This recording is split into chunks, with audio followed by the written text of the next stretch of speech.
Okay, welcome to another episode of Dinner at Jill's, and it's me, your favourite chef, Chef Karl. What can I say? So tonight we're going to prepare a wonderful, sort of really wintry dish, but sort of provincial French as well, in classical cuisine. So we're going to do a Navarin of Lamb. So I've got a wonderful boned out leg of lamb here, and we're going to seal this off in a cast iron pan with some crushed cloves of garlic. And then we're going to build this wonderful tomato-y rich red wine sauce around that, and then finish braising it in the oven. And then we're going to do sort of a cassoulet à la Provençale. So we're going to use some Mediterranean style or provincial style vegetables, some like the southern regions of France along the Mediterranean there. And we're going to use some lentils, green split peas, and some pearl barley as well, in a lovely little soup mix that I got. And we're going to make a lovely little flavour, some cassoulet to go with that lamb. All right, so we'll crack on. So we got our wonderful boned out leg of lamb here, and what I'm going to do, obviously, I'm going to open this up and try and take it out of the wrapping as dry as possible, because we're going to sear this off just in a dry pan. Alright, and the reason why we're doing it in a dry pan is because I just want the natural fat from the lamb to render out, okay? And again, you know, it saves us adding that extra fat, so it keeps it nice and healthy for everybody. So here we go with our wonderful boned out leg, and I'm going to undo all of our butcher's wonderful work here and take off this wonderful tied up string, because we're going to cut this down into manageable chunks, alright? Just sort of for speed of cooking, and also it's pre-portioned then, you haven't got to stand there and try and carve a whole braised leg of lamb with a little bit of salt and pepper, and then we're just going to set them aside and let them come to room temperature, so to speak. Just so they cook that little bit. Okay, so I've just washed up my chopping board and my knife, and I've put my lamb onto a nice clean plate there, alright, because we're going to sort of marinate these up a little bit and give them a good seasoning. So I've got my garlic here now, so I'm just going to break up all of these wonderful cloves, and as you can see, I've got a shed load of it to peel here. And what we're going to do is, we're going to peel these, and I'll just show you the simplest way to peel garlic, alright? How we do it is we put it on the flat of the chopping board like so, and just put our knife over the top like that, and then just give it a little bit of a press. And that releases just enough oil, and it sort of just makes it nice and easy for our garlic, and it falls straight out of the skin, alright? You can peel it without crushing it or slightly cracking it open, but that will take a really long time to get that really thin skin off the garlic.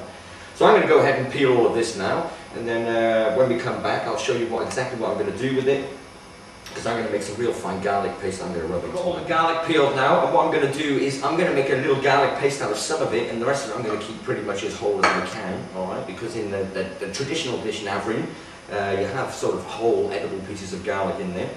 But we're going to need to marinate up our lamb before we seal it off. So I'm going to make a real fine paste.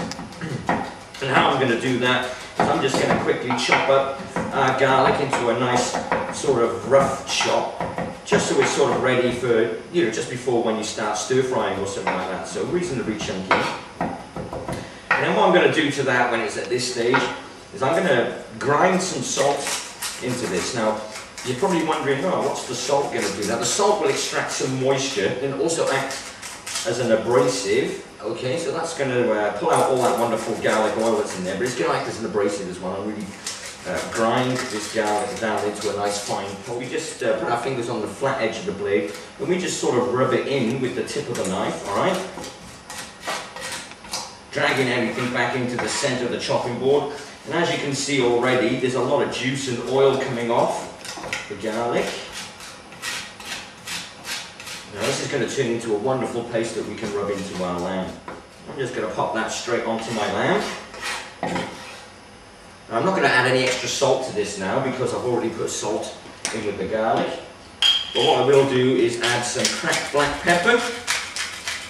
Now I'm going to massage this into the skin, and then we're going to quickly sear these off in a really hot pan, which I've got preheated on the back stove there.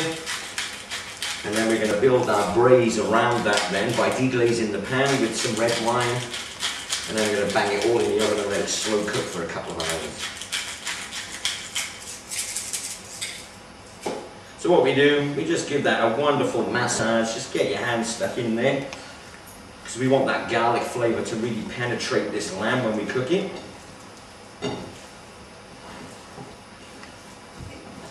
Now I'm going to quickly sear these off.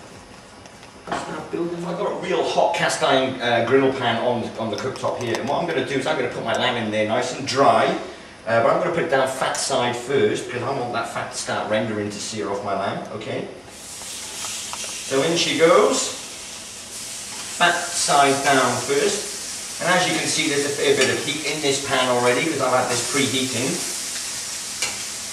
As soon as you put the lamb in, mind, however, it's going to take some of that heat out of the pan.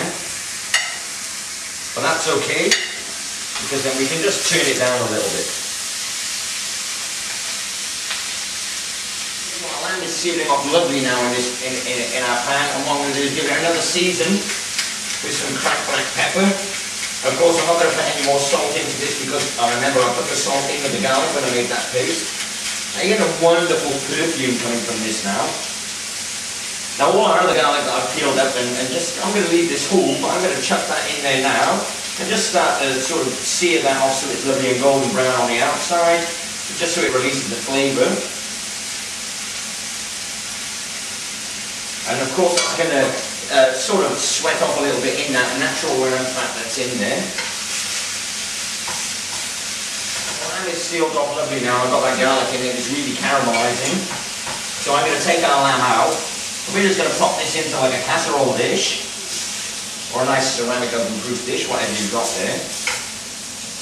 Now this lamb is full of that wonderful garlic flavour now, which is exactly the way we want it.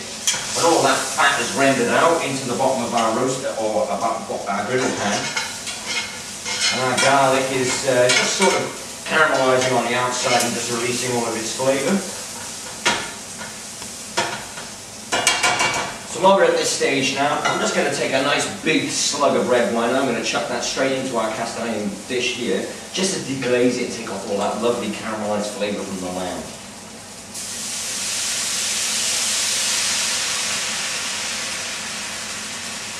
The red wine is reducing now and that's deglazed our pan. I've got a towel here because this is going to be hot, but what we're going to do first is we're going to add a tin of chopped tomatoes to this, alright? And that's going to thicken things up a little bit. So I'm just going to open them and bang them straight in. Give them a good shake. And what I've got here, I've got some organic vegetable stock just sat on the back stove here. Now I like to make a few stocks sometimes at home, and it's a good thing to use up all your vegetable scraps and onion skins and things like that. You can make a real deep flavoured vegetable stock, just with things that you normally throw in the bin. So we're going to add a ladle or two of that into our sauce. I'll just stir that in again with the tongs. Then what we're going to do is bring that up to the boil. And then we're going to cover our lamb with it. Just going to grab some wonderful fresh rosemary that I've got here. And what I'm going to do is I'm just going to pull down the stalk and throw in some leaves. And then what else I've got a little bunch of thyme as well. So we're just going to take a couple of sprigs and again, just snip off those leaves, just drag your fingers down like that. And we'll just chuck them straight into it. I'm just going to get some tin foil now. I'll take off the length of the tin foil. I'm going to put it silver side inwards because we want to keep the heat inside the dish. And we're just going to wrap this over just to keep all that moisture in there. And of course when you're keeping a lid on things like that, it sort of acts like a pressure cooker, so it tends to cook things just that little bit quicker. And then we're going to pop this into a preheated oven, around about 200 degrees, okay? We're going to cook this for about an hour, maybe an hour and a half, and then check then, as we're cooking it, just to see how tender the meat is getting along the way. And then once you've reached that desired tenderness then you're ready to serve.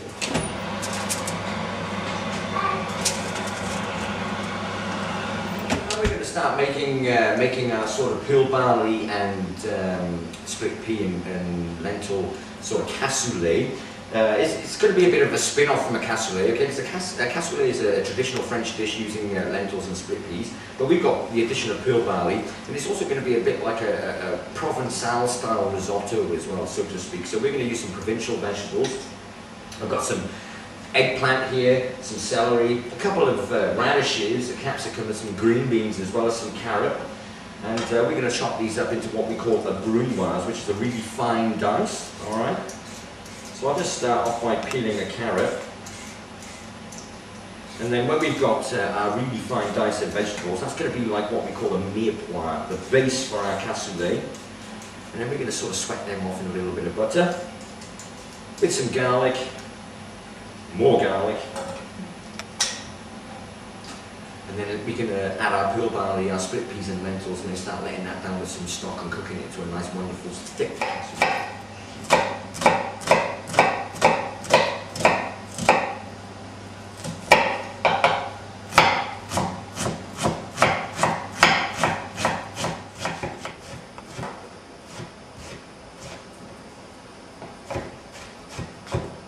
And I've just poured some olive oil in there.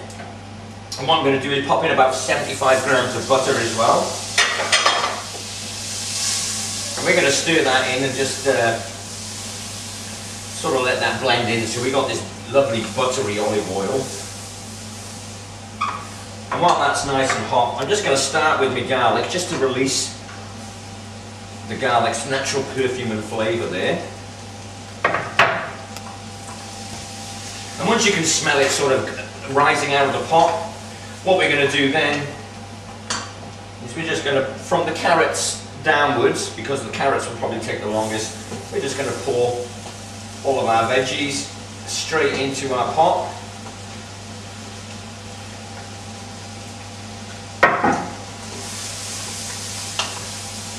Give it a bit of a stir. And when that's all incorporated, we're just going to pop the lid on just for a few minutes so they start breaking down and sweating down. And then we're going to add our pulses into there and then let it down with a little bit of vegetable stock. Now we're ready to plate up now. So I've got my cassoulet stroke risotto here ready, and I've got our Navarin of Lamb and our wonderful little salsa here made with some baby Roma tomatoes, some fresh ripped up rosemary leaves and some fresh parmesan in there with just a little bit of olive oil and some cracked pepper. So how we assemble our dish is we take a wonderful spoonful of our risotto, and then we're going to take a lovely lump of our wonderful Navarin of Lamb here. Alright, so this has been wonderfully braised, and what I'm going to do is I'm just going to carve this up. This is going to be wonderful and tender, as you can see. And I can really smell all the flavour coming out of this lamb. Sort of risotto cassoulet there. As you can see, that lamb's all really nicely cooked through. It's nice and tender. And then what we're going to do is I'm just going to go into our casserole dish here. And we're going to take a wonderful scoop of our braise. And we're going to spoon that straight over our lamb just to give us all that wonderful moisture back into the meat there. And then just for presentation, we'll spoon a little bit just around the plate there. Delicious. And now we're going to fish in there and just get a couple of lumps of our confit garlic, alright? We're going to stick that just around the side, just a little bit more juice. And then just to top this off, we're going to take a nice spoonful of our tomato and rosemary salsa with that wonderful Parmesan cheese. We're just going to pop that straight on top. A little bit more rosemary, I think. And then just to finish it off, a nice little sprig of rosemary. And there we have it, ladies and gentlemen, another Chef Karl treat. Bon appetit. So how is your dinner then, guys? Beautiful, very sweet. Yeah. And this has been Dinner at Jill's. Yes. Another table of satisfied customers. Yes.